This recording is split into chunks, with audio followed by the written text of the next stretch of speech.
Thank you everyone for joining us today. My name is Blair Meriden, and I would like to introduce Keith Nelson, Global Head of Public Sector at Automation Anywhere, as well as our special guests, Ronald Schmelzer and Kathleen Walsh, Principal Analysts at Cognilytica. Together, they are going to discuss how intelligent automation is transforming our government and the important role that AI plays in the process. Please make sure to type any questions that you might have in the questions panel, and Keith, Ronald, or Kathleen will answer them at the end of the webinar. Keith, would you like to kick us off? Thank you very much. Hope everyone's having a great day. Today, welcome to Intelligent Automation in the Government. We will first hear from Cognilytica. They're a market research firm that's going to take us into a deep dive into the world of intelligent automation and where RPA is today and where it's moving as an industry. And then we'll follow that with an overview of what Automation Anywhere is seeing as trends in the public sector, particularly the federal government. I hope everybody enjoys it, and we'll save time at the end for questions. Thanks. Kathleen and Ron? Yes, hello, and welcome to the webinar. We're really excited to be participating here, and really thrilled that we could be part of this webinar and help to explore the idea of intelligent automation in the public sector here. Just getting my slides up, going into presentation mode here. And there we go. So first, just wanted to welcome you all. I know that we've spent some time with some of you as part of the federal community of practice around RPA, as well as others who are involved in the public sector, both at the federal, state, and local levels, who are looking at using intelligent automation and its evolving space in the place. Right. So thank you everybody for joining us today, and we're excited for this webinar. So we'd first like to start by giving you just a quick background of Cognilytica. We're an artificial intelligence focused research, advisory, and training firm. We produce market research on AI, as well as have training and methodology on AI methodology. We also have a very popular AI Today podcast. Some of you may have heard of that, where we interview various end users as well as various leaders in the government on how they are using and implementing AI, as well as various use cases. And then we also are contributing writers for a number of publications. So Ron and I both regularly write for Forbes, Tech Target, CTO Vision, and Cognitive World. Yeah, so we're just a little bit busy, which is great. But yeah, we spend a lot of our time really looking at not only the technology and the underpinnings behind AI, machine learning, and cognitive technology, which has become quite a transformative technology approach over the past decade, even though it spans over almost 7 decades. That's the length of how much people have been using AI. But we've also spent a lot of our time looking at actual implementations. How are companies and private and public sector agencies and organizations around the world actually implementing AI and machine learning, sometimes successfully and sometimes not successfully.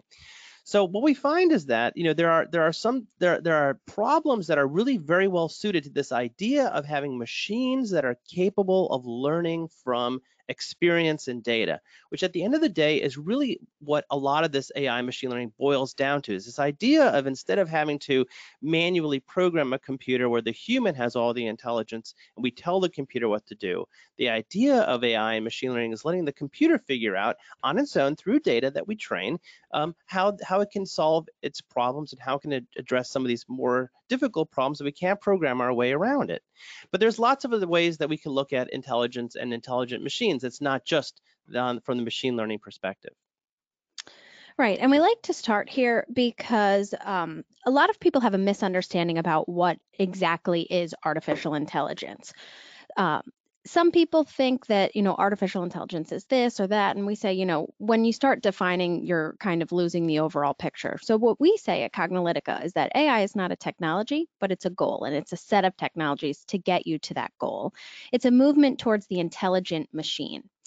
And so artificial intelligence is machine behavior and function that exhibits the intelligence and behavior of humans. I think it's important to define it that way. Yeah. And so we can think of this in terms of a lot of what we're trying to do from automation perspective, because the idea of automation is to take the tasks which humans have traditionally been done, whether it's paperwork or process work or moving things from system to system, of course, now in the information age.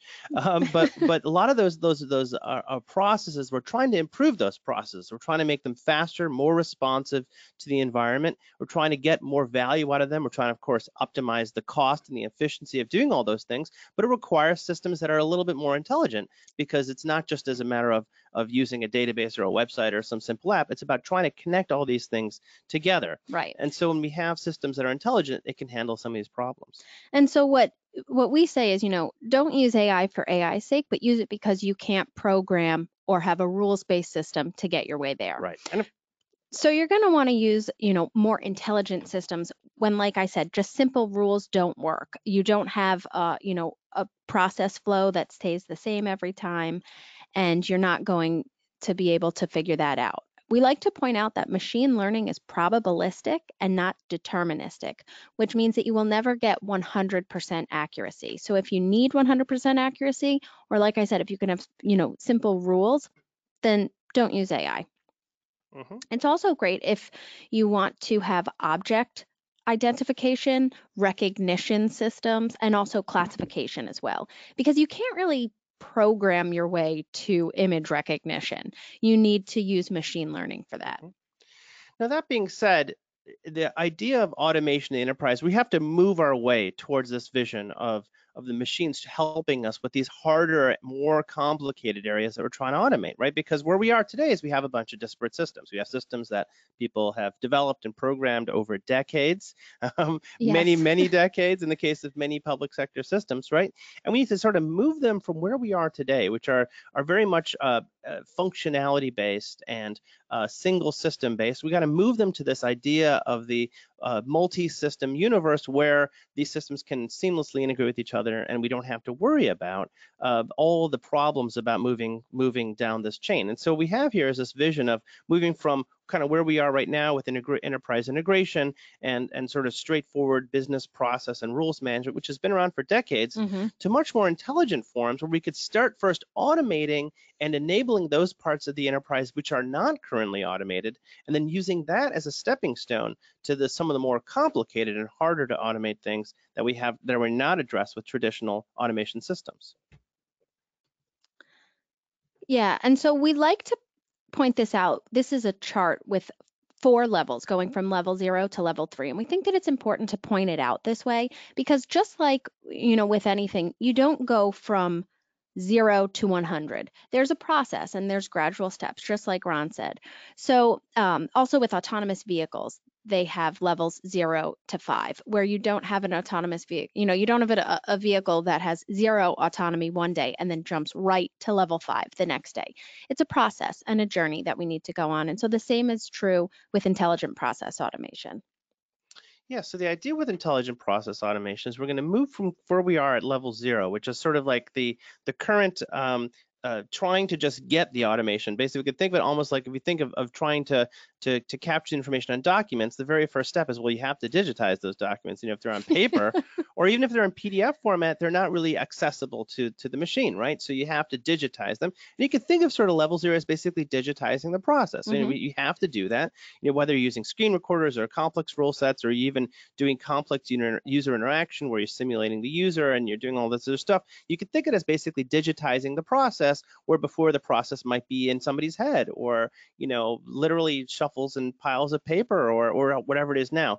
That's the first step, trying to get those processes digitized. Yeah, and we like to point out that just because that doesn't have AI doesn't mean that it's not useful and not a great place to start, because you need to make sure that all of your systems and your data is in place to move forward on this process. Right. Stepping up this one level, well, now that we have our processes digitized, can we make more use of the information that's inside the process? Can we use natural language to understand what's happening in the documents or in the process flows or the text that's on the screen and say, oh, well, this is an invoice or this is a contract or this is some sort of support inquiry or something, and then basically do some more advanced routing, some advanced processing. Maybe the tools themselves, which are helping to automate the processes, maybe they can provide a little more guidance. Intelligence, like, oh, I've seen this process before, maybe a little bit of help to the person who's trying to put that process together, so you're not constantly reinventing the wheel, or not aware that maybe somebody else has already automated something and say this looks an awful lot like this other process. They can also do other things. It can help fix data. If somebody put the name in the social security field, or put some the wrong thing in the address field, or something's not formatted properly, don't let the process fail and then go back to the user and say, please resubmit this information. Maybe at level 1, these more intelligent processes can autonomously and automatically fix that information and deal with data in a wide variety of formats and inputs. But we can move up one more step to make our processes even more intelligent. Right. So now adding on to that, we can have processes automatically identify process flows so that it can do process discovery, figure out the most optimal path that things should flow, try and find bottlenecks and alleviate them, anticipate and mitigate process flow exceptions, also to understand UI changes and make dynamic process changes. So this is really important so that your UI isn't messing up the process.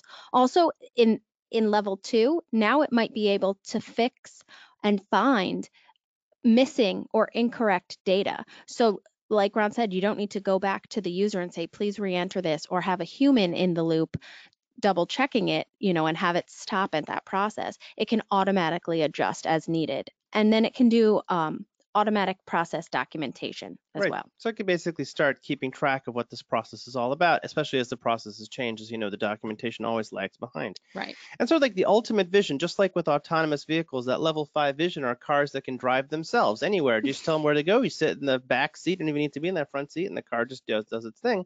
We similarly have this vision for the autonomous business process, the fully autonomous level 3 version of intelligent automation, where basically we are looking at systems that can identify processes, that can optimize those flows, that can basically do anything that is valid for that technology. So that is sort of like just a quick overview of kind of like this journey, if you can want to think of it this way, this journey of intelligent automation. And where you are today is a good place to start. Right. And you don't need to be at level 3 tomorrow. So the idea is working your way down this journey and realizing that each step of adding more intelligence to the process makes your processes more valuable, more flexible, more efficient, and more capable of handling new things as everything changes, because that's what happens in life. Things just change. And like Ron said, level 3 is the goal. So if you're not there yet, and maybe your agency may never get there, but it's the idea of moving towards that, which helps, like Ron said, all of your processes, all of your flows, all of your data, all of your documentation. It helps you get in the right mindset and mind frame to move forward. So a few use cases of intelligent automation in the public sector. San Diego County Department of Health and Human Services. With intelligent automation, they were able to significantly save time for over 2,000 agents, human agents that they had. They also were able to bring the verification process of documents, which I'm sure all of you know very well. There's a lot of documentation, a lot of paperwork, and that can be a real bottleneck and pain point. So they were able to verify documents from multiple different sources and launch the verification process with just a single hotkey. This was able to tremendously streamline the process and save a lot of time. It also allowed for fewer human errors. As you can imagine, people weren't handling this as much, so they didn't have, mistakes and errors that they were making. Particularly in the verification process. That was tremendous savings.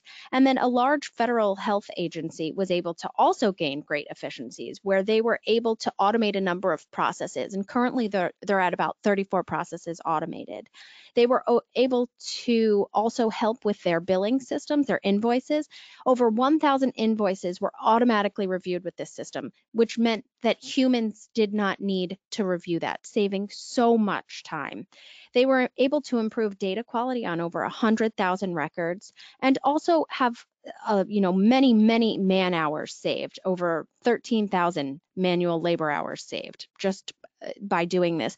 And when you say that, we're not saying that it's replacing the worker, but it's allowing the worker to work on more high value add tasks instead of these more repetitive menial tasks that take up a lot of a day of a worker where they could be doing things that's more valuable. So if you think of intelligent automation as this journey, right? So it's not like a product or a service or a technology by itself. Of course, it's technology enabled, it's product enabled. That's obviously, you got to use technology to get there. But the point is that if you think of it as a journey, then you could start making plans for what are you going to do in the short term? What are you going to do in the medium term? What's the long-term vision? You know, as one of the customers that we work with always likes to say, you know, think big, start small, and iterate often. Or you could say start small, think big, and iterate often. All those things happen together. And the idea is that's the idea. You need to think big, which is where do you want the things to go? But you know, to make the huge investment and a huge jump could actually be extremely risky to say, okay, we're gonna tear everything apart and we're gonna rebuild this whole thing together. It's like, well, kind of good luck with that. And also, we'd like to point out within our 7 patterns of AI, autonomous is one of the patterns. And it's one of the hardest patterns to implement because the goal of that pattern is to reduce or almost eliminate humans from the process. And when you're doing that, you need to make sure that your processes are pretty darn good and that the system can handle a lot, because if it's autonomous and there's not a human oversight, you know, for every single whatever you're doing, every single invoice review or documentation, you want to make sure that it's correct. So it's pretty hard to start with that. And that's why we like to point out and reiterate that this is a journey and this is a process to this autonomous, you know, intelligent automation. Yeah, so generally the steps that we're finding the organizations that are having the most success with sort of this intelligent automation journey are starting by just looking at the process bottlenecks. And it could be really small ones. It could be like some small incremental thing is causing some high degree of errors, inefficiencies, costs, whatever the bottleneck is. And basically just doing a small micro project, almost, or a pilot, or a proof of, not even, heck no, not a proof of concept. You want something that's actually doing it, but like an actual pilot project that's like going out there and doing something real, you know. That's always a good place to start. And most of the AI and the implementations, sorry, for intelligent automation are starting from these very, very straightforward tasks. And of course, you know, the next thing is like to think now of the process kind of a little bit larger. Now that you found that bottleneck, okay, well, what is that bottleneck as part of what process? What else can we do to that process now that we're already kind of stitching things together? Can we improve the process flow? Can we improve the definition? Of course, the next thing is you know, all the systems that are connected to those processes. Can we improve those systems? Can we build some additional automations that will help extend? If we're already into that system, can we extend it further? And of course, you know, then we can move up the chain and think about how these processes that we're automating are repeatable. Maybe there are other things that are like it. Maybe we could start spreading it within the organization. And then of course, now we can move to the higher levels of automation. Now that we are sort of digitized the process and have addressed some of the low-hanging fruit of obvious inefficiencies, can we now start throwing in some machine learning here and get more value out of those processes now that they're digitized? Look at the documents, understand the flows, help fix some data, look at those errors, and don't basically throw things back into the big exception pool that is causing problems. So this is kind of how we do it. And of course, we continuously measure against our key performance indicators to make sure that these processes are functioning. So the vision of autonomous business process, so this is level 3 where we talked about, this is the vision where you're going to have systems that can autonomously, you know, identify process flows, have autonomous process discovery and modeling. They're able to, you know, automatically discover things, automatically discover entities within the government, you know, where you interact, different things like that. It's also, you're going to have autonomous process analytics and management, where you will be able to automatically identify key performance indicators and metrics like we talked about. Yeah.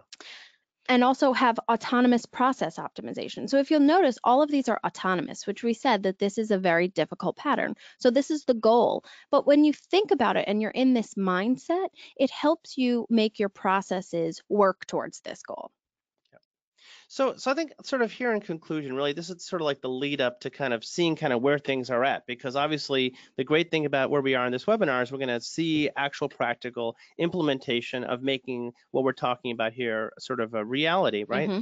And I think the idea is, first of all, we talk about artificial intelligence and machine learning. That's how we spend almost all of our time. And we're talking about intelligent automation. And these two things are not one and the same thing. I think we all know that. There's sort of like a role for automation. There's a role for intelligent systems. And I think thinking about it in terms of this journey, which is, maybe we start from fairly unintelligent but very useful automated systems, just like we did in manufacturing with robots. But now we move our way up to systems that can understand more and more of the complexity that is the reality of enterprise and public sector organizations. And by realizing that complexity, these systems can continue to provide more value. We're not always ripping things out and replacing them. So really the idea here is, focusing on this increased efficiency and increase the success of what the mission is trying to do, the productivity of the whole organization, and of course, reducing costs which are related to inefficiencies. If we do all that, then things can be well. And of course, we have a companion white paper that spends a little bit more time going into all this that you'll be able to access fairly soon. Right. So with that, Keith, we'd like to pass it over to you. Thank you, Kathleen and Ron. That was terrific. Let me bring my screen to the front. And I think you're all seeing that now. Let me start with just getting a common lexicon. We like to call our automation instances digital workers. A couple of reasons for that. These are business user oriented, which is key. These are things that the business user, him or herself, can operate and work alongside that actually just help them get their job done more efficiently, faster, and give them more time to work on the job they were generally hired to perform, which is much more strategic, creative, and mission oriented. This is here's an example. If you're basically today, if you're logging into your Oracle financial systems, you're pulling down a set of data, you merge it into a weekly report with some other data sets, you modify it to make it pretty the way your boss wants it specifically, you save it as a PDF, and then you email it. There is a digital worker that can do that. That is where this technology is today. And that's where a lot of public sector agencies are moving toward. Now, just because you can do it, the question is, why should you? And here's Automation Anywhere's kind of vision of what that digital worker is intended to accomplish. To really basically solve government's mission challenges. The employees who are performing mundane, repetitive tasks, believe me, it's not because they want to, it's because they have to. And if there's a software solution that can free them from that, we've seen a lot of enthusiastic support among employees who are actually working alongside their digital workers. Basically, whenever you see these federal employee viewpoint surveys, you see a few things. Of course, there's lots of complaints about supervisors and not a fair system, et cetera, et cetera. But you also see a love of mission, a real passion for the mission. And that's always at the top. That's why people work in the public sector. They love their mission. And so if you can give the people quality time with mission work and eliminate some of the repetitive mechanical tasks, they embrace it very, very much. We have found that deploying digital workers can be easy. Not saying it's zero work, but it's pretty darn easy compared to other IT installations. You don't have to change your current processes. You can, but you don't have to. You can automate what you've got. You don't have to change your current IT systems. This is not anything where you have to replace, do a very, very thorough kind of requirements analysis, put it out, and then do a major migration. This is not one of those types of activities. You can hire some new programmers. In some cases, we encourage it, but you don't have to. This is it can be done by your current programming staff in most cases. and it does meet the government security standards, which we know is huge in the federal sector. The budgeting is relatively easy. This is not a major IT investment in the tens of millions, not at all. And we are on many various different government contract vehicles, so we're fairly easy to purchase. And we kind of point out what's an example of what's easy. Well, we have a customer that's a federal health agency that we're able to ramp up, we call it scalability, up to 97 digital workers in about 5 months. So it's not, it doesn't have to take a long time or be very onerous to achieve major benefits really quickly. Now, the high value is also important. This is where this really makes this technology much more strategic than you might think of in terms of some other ones. We actually have a tracker built into the product that actually calculates the time savings as you go. So you actually can calculate the return on investment from the minute you turn it on, which is really pretty transformative. We've seen some customers, some large-scale customers, save millions of hours, millions of dollars too, using digital workers. It's very flexible. So if a process changes, if one of your forms changes, you can reprogram the digital workers fairly easily. In some cases, the business user can reprogram it his or herself. We have a bot store that allows you to get started pretty quickly. We have 500 pre-built digital workers. We have several of those Oracle Financial ones that I mentioned earlier. You could just use that and start working. So we see this as driving a lot of the value with some of our customers. Here's a pictorial that may look familiar to many of you. It certainly looked familiar in my government tenure. I spent about 18 years either as a government employee, as a Fed, or as a consultant, kind of helping government through these processes. And you'll see on the left, because government wants to be as flexible and accommodating to as many different users as possible, you have all of these incoming. It could be an email, it could be a PDF, it could be sometimes paper copies that are submitted. And then you've got all of these systems and people trying to make heads or tails of it, spending hours and hours trying to sort it all out and make sense of it. And it takes a lot of effort to do that. And the results, I would say a couple of things to point out here. Generally speaking, a lot of the errors created are in the manual human processing steps. So the more you can automate, you can eliminate or reduce those errors much smaller. And the other thing is the morale. Again, like I said before, the federal staff are not there to do this kind of work, generally speaking. They'd rather use their minds. So it drags them down when they have to do this processing work. Biggest question we tend to get is, okay, which processes are suited for intelligent automation? Where should I go first? And we've kind of divided it into two areas. And I'll kind of go into this in more depth, but the back office is really the traditional robotic process automation legacy. That is a lot of the accounting work, a lot of the acquisitions and procure to pay. All that stuff is in HR. Back office stuff, this is the bread and butter for where the RPA industry has been. And if government agencies want to do something kind of relatively quickly, those are great places to look.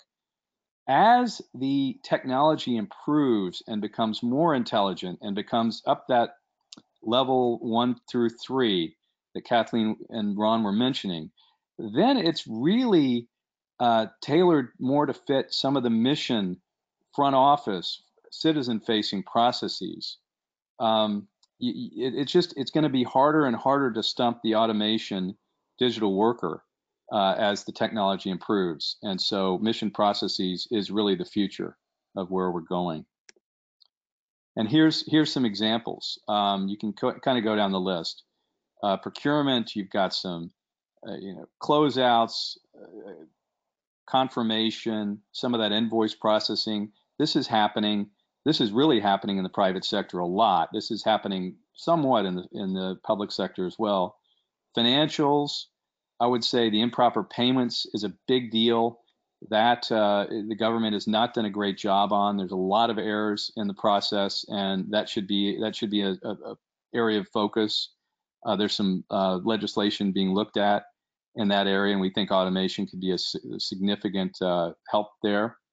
HR, I don't know. I've been the chief human capital officer at 2 agencies. I've never heard people, praising how the HR system operates in government. Anything you can automate to streamline some of those processes should really be looked at. And then, like I said, mission processes are more and more relevant. And again, the more you can free up the government staff to focus on mission using their mind, the happier they're going to be and the better off the country will be. And I'm going to go into depth on one of those mission processes, and that's the grants management. I don't know how many on this call have grants in their portfolio, but where I came from, the Department of Transportation, we were a huge grant-making organization. And believe me when I say this, your principal cares deeply about your grant systems. There's a lot of attention, a lot of interest going around there. Government spends about $700 billion a year through 1,800 different grant programs, and there is no grants system. Department of Transportation probably had a couple of dozen grants systems, and some of the grants even had more than one system in and of themselves. There's lots of, this is the legacy state, there's lots of back and forth between the federal and the state and the individual grant recipient, which might be the state or it might be an individual or it might be a business. There's lots of checks and balances, and these areas where the red flags are on this are places where intelligent automation fits best. Certainly on the completeness screen, there's a lot of automation that can help with that. The financial reviews, program reviews, compliance monitoring, this is really a great place to look at automation. One survey indicated, I think it was a President's Management Agenda report, said that 44% of time spent by the federal staff was on overhead. So on things like completeness screen and rejection because it wasn't filled out properly, things on the monitoring, did they submit the financials in on time? Things that really are routine.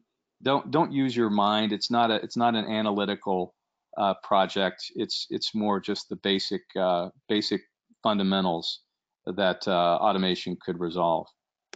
Future state, here you're looking at it.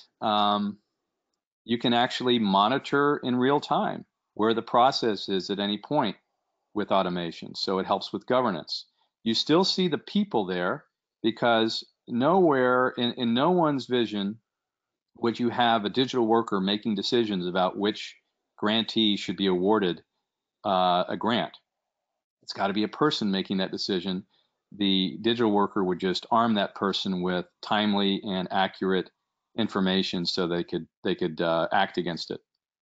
Post-award frees up time for the human being to actually go and maybe visit or have some discussions or talk to the grantee to see if, lo and behold, if all of this money that was sent out is delivering what was promised. And that's where we can really get a lot of more value for the grant money than we do today. So that's an in-depth example of where intelligent automation can help the government. Now I'm going to kind of talk a little bit about Automation Anywhere. And for those of you unfamiliar, here's some industry analysts, Forrester, Everest, and HFS that have looked at us and all determined that we are a leader in intelligent automation, RPA. We have grown significantly since our founding in 2003.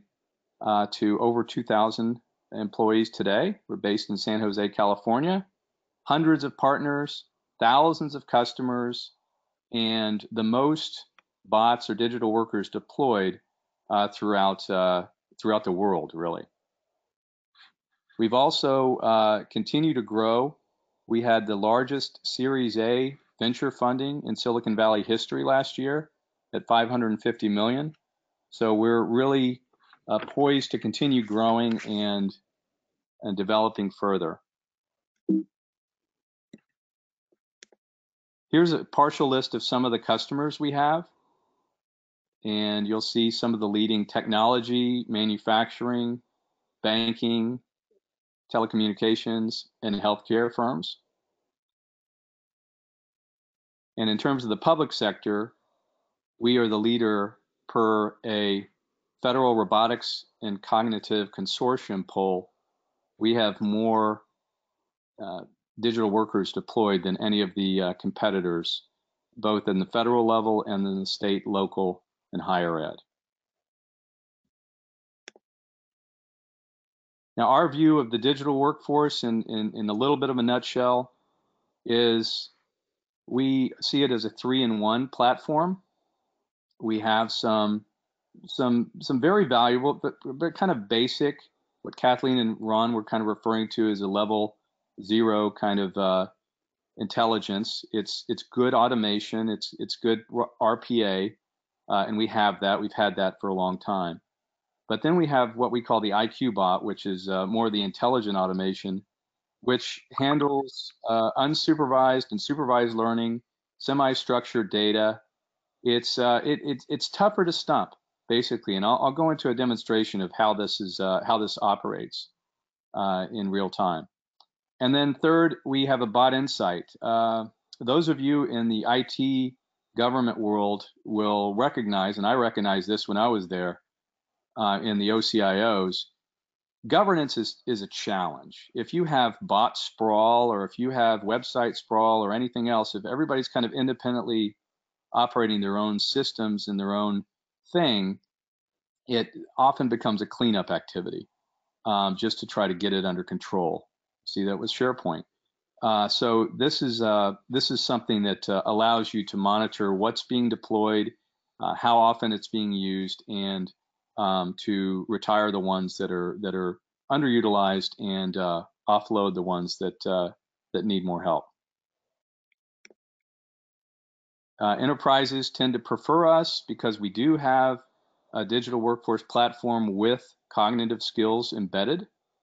We have the business analytics as part of it. It's faster to scale. We have more large enterprise deployments with bots, public and private sector. And the enterprise, it's designed with centralized controls, like I mentioned, and bank-grade security. A lot of those firms that we work with are banks, and so they need to protect the money first and foremost, and our security meets their needs. Now I'm going to go into a quick demonstration and show you how the IQ bot system works.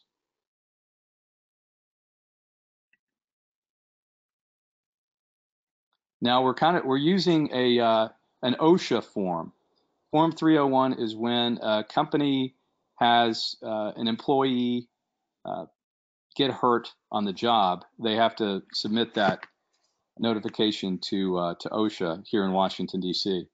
And so this is an example of a form that comes in various ways, and the government has to put it all into one spot.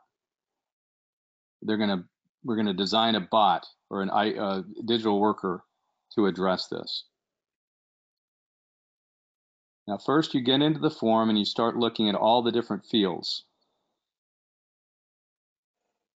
Now he saved the form and he put it on his desktop, and now he's going into IQBot and he opened up a new learning instance, and I'm pausing it here.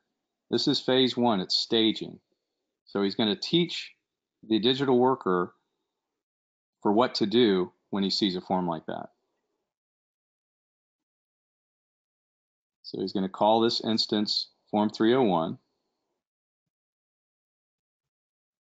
And he starts filling in the requirements for designing a bot. It's not a lot. This is not heavy-duty programming. So you could have a programmer do it, but you don't necessarily have to have one. This person's going in and finding the fields, the full name, the street, the city. A lot of this is common sense, gender, kind of going into the fields in the form. And then he uploads a sample input. He grabs the form he saved before, and he saved it here. And he puts the domain name in, and now he's creating the new learning instance.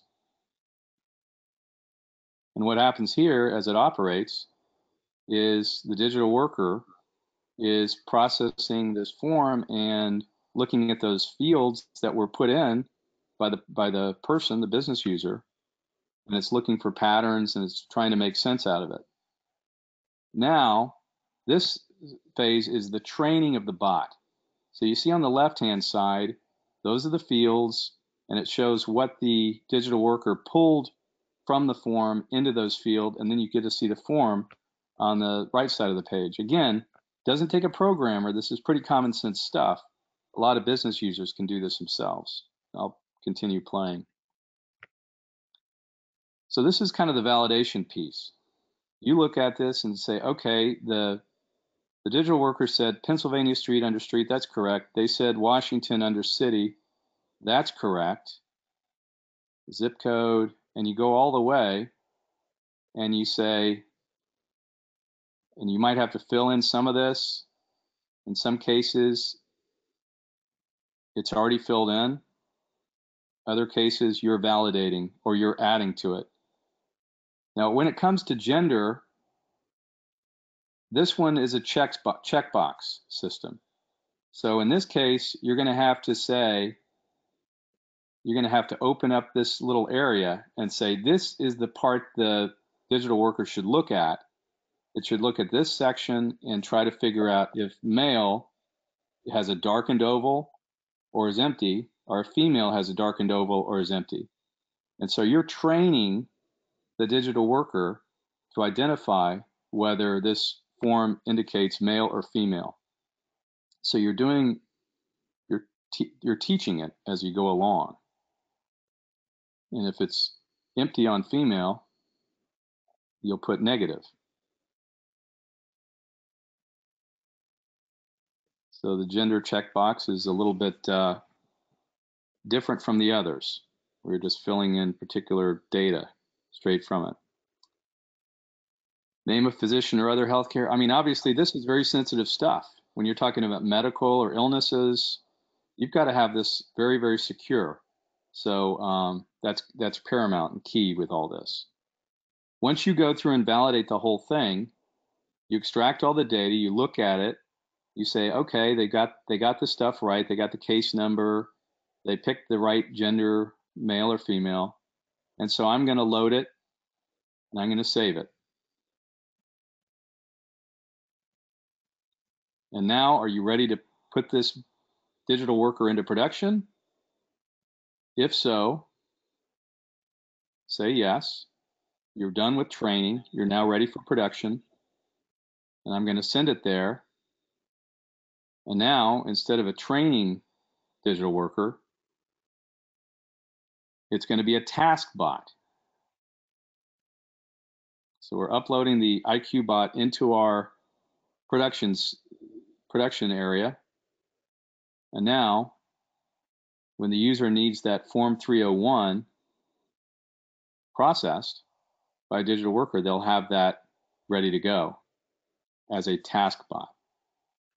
So if you run the task bot, that's what it does. So this is a test run. They're running the bot, and they're going to show, using that original document, that task bot processed one document 100% correct, and it went straight through. So now you can save it, call it a success, and you can also download it into a CSV file. Maybe you have 100, maybe you have 1,000 of these 301 forms all at once. You can rack and stack them all in one spot and create whatever you need out of that. Look for analytics. what have you. So that's our tagline, go be great. Now I'm going to pass it back over. Well, I tell you what, let's see if we have any questions that have come across, because that's the end of my presentation. I'm going to stop sharing.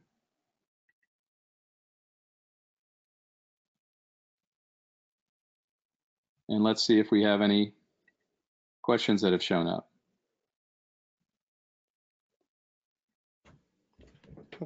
Okay, happy to answer as well. Great.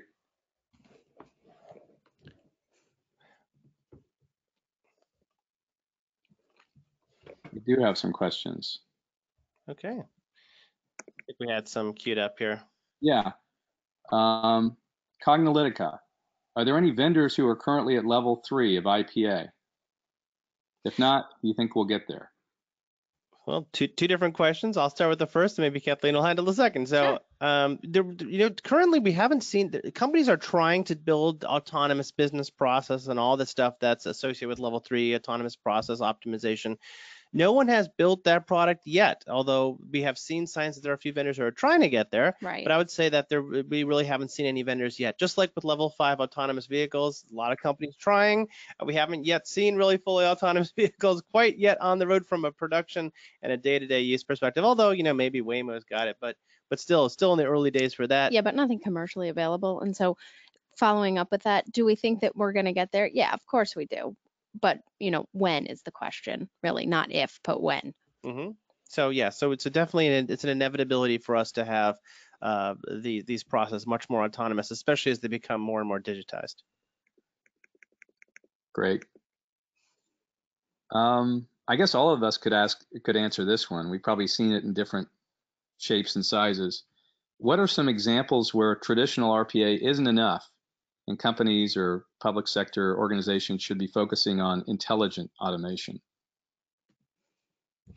I guess we could start. So you're saying more traditional automation is not enough? Well, obviously, if you've sort of reached the limit of your value that you can get from automating, you should definitely, if you can automate, you should automate, because if you're trying to extract more value and efficiency, the process, more predictability, higher quality, there's lots of reasons to automate. And also, as we mentioned earlier, it reduces errors, it frees up, human labor to work on higher value tasks. So there's a lot of reasons and a lot of good business use case reasons to automate.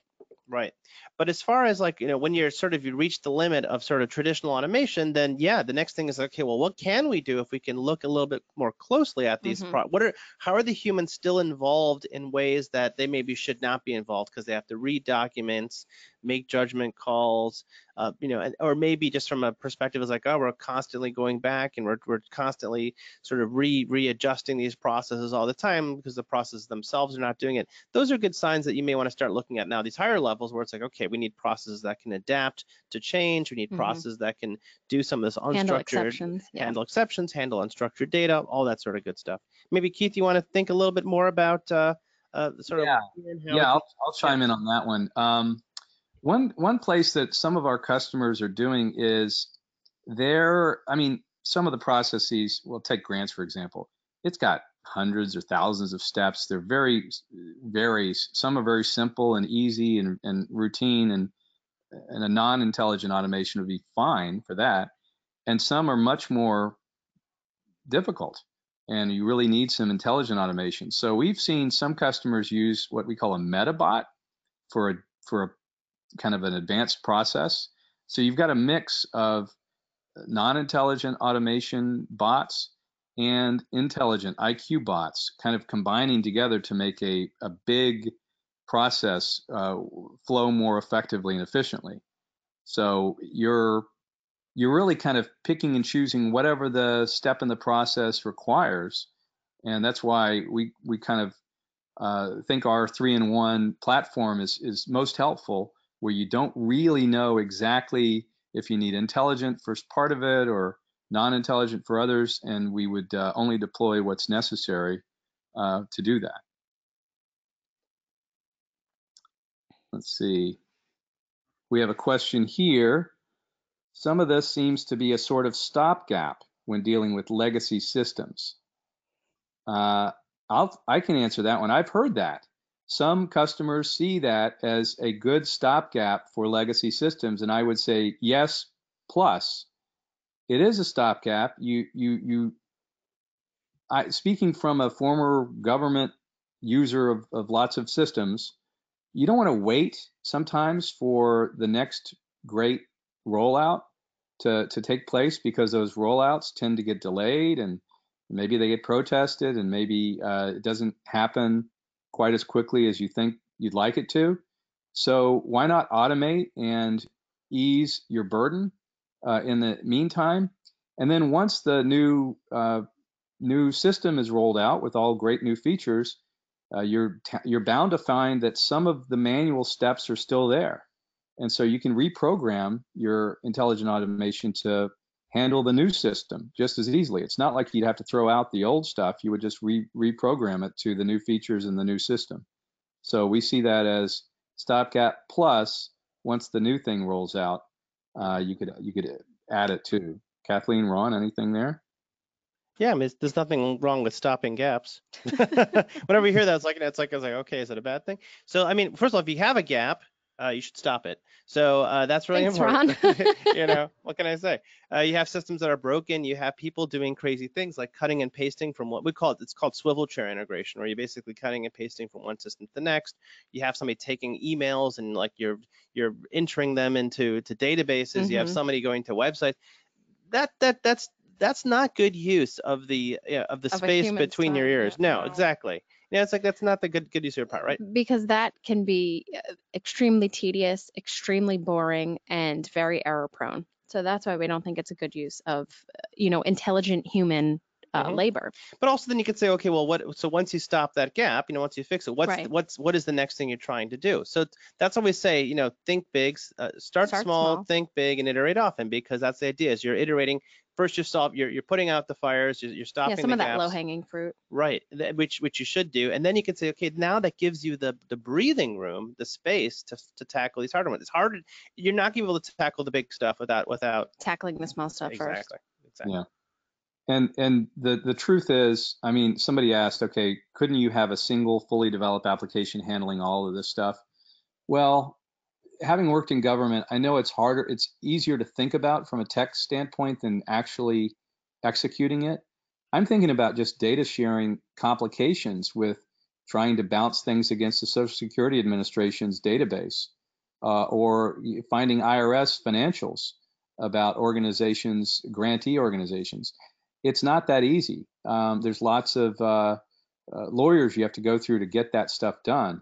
And in many cases, the tech part gets blocked by just kind of the status quo, kind of the way it is, and having silos operate in government.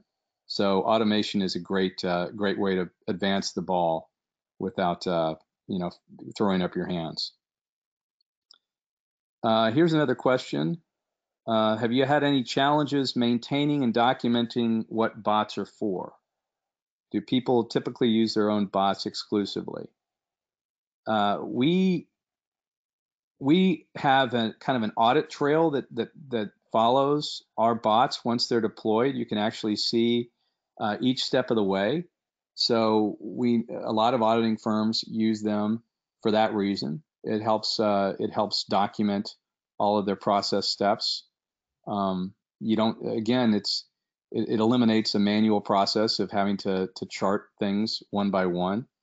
And we're seeing it depends on the customers in terms of, do customers use their own bots exclusively or not. We have that bot store at Automation Anywhere so that people can, borrow from somebody who's already gone down that path, and that's great. Some companies like to keep things to themselves, and that's fine too. But we've recently started setting up internal bot stores. So if one company, or say one public sector organization, wanted their cadre of bots they've developed to be available for others in their organization, that is permissible and available. If you don't feel like somehow you want to share, maybe there's a competitive it probably wouldn't happen in the public sector, but more in the private sector. Maybe there's a competitive feel there that they don't want to share their bots with a competitor, then they might want to keep it to themselves. But I think we're finding less and less of that as time goes on. And I think that was our last question. Kathleen or Ron, did you have anything, No, I think, you know, what is really exciting for us, you know, part of the reason when we look at this thing as intelligent automation and everything that's happening here in the cognitive automation space, and we're so excited, is that even though a lot of its stuff looks, I would say, very mundane, I mean, very sort of day-to-day, not particularly exciting. If you think of the actual process we're talking about and the technology, it's something like this looks very straightforward. We're nonetheless very excited about it. One, because I think we're sort of approaching the edge here, which is that we're trying to address these problems that have been stuck in paper and human process for a long time. And you know, even though maybe the first step is just simply getting them into a format where we can deal with those processes in a way that's repeatable and automatable, even as that's a first step, it leads to some of these other things and these more intelligent capabilities. And we're very excited because, you know, here we are talking about in the public sector, of all places, the government innovating on the process side and doing it pretty much at the same pace. You might think, oh, the public sector is lagging behind, but that's actually not true. The public sector is doing it just at the same rate that banks and insurance companies and healthcare and automotive and manufacturing and retail and pharmaceutical and all the other industries. We're all sort of tackling these same problems at the same time. Right. And, you know, like Ron said, we think that that's so interesting. And this is an area where everybody's moving forward at the same time. So we're keeping an eye on it and we're really excited to see where it continues to go. That's great. And you mentioned it before, but we'll reiterate it here. There will be a white paper that will capture a lot of the information that we discussed today at this webinar. And we'll make that available for all of the registrants and make it more broadly available after that. So thank you for everybody for joining us today. And thanks DLT and Cognilytica for being co-hosts today. And everybody have a great day. Take care. Thanks, Keith. Thanks, everybody. And thank you, everyone, for joining us again today. If you do have any other questions that you think of after this webinar, please be sure to follow up with your confirmation registration email you received from us, and we will gladly respond to your questions there. And please know this webinar is being recorded, and a copy of the recording will be shared with all of our attendees afterwards. Thanks, and have a great day.